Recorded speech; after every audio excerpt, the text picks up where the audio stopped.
Они были в шаге от войны. Изюм на границе с Донецкой областью первым принимал раненых и переселенцев с начала боевых действий на Донбассе.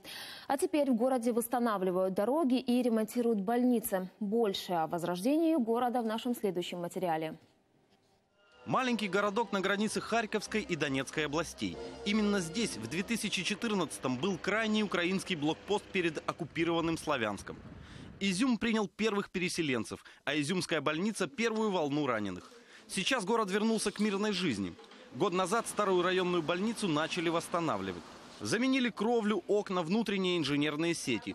Хирургическое отделение уже принимает пациентов. Полностью закончили ремонт хирургического отделения. Обе стороны чистые светлые палаты, система кондиционирования, заменили все окна, стало намного теплее, уютнее, тише. Глава Харьковской обладминистрации говорит, в этом году реконструкцию больницы завершат полностью. 42 роки капітально не ремонтувалися.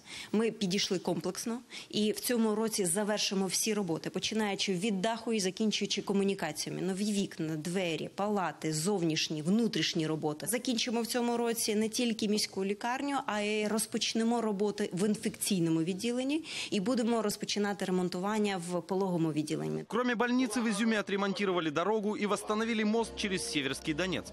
Зміни за цей час пройшли дуже важливі. Всі ви бачили відремонтований і міст через річку Сіверський Донець, який не ремонтувався вже на років 30. И дорога. В Изюме сейчас много молодежи. Обживаются и переселенцы. Люди просят построить детям бассейн. Открыть бассейн жителям Изюма пообещали через 2 года. Андрей Кравец, Светлана Шикер, Александр Яновский. Подробности телеканал Интер, Харьковская область.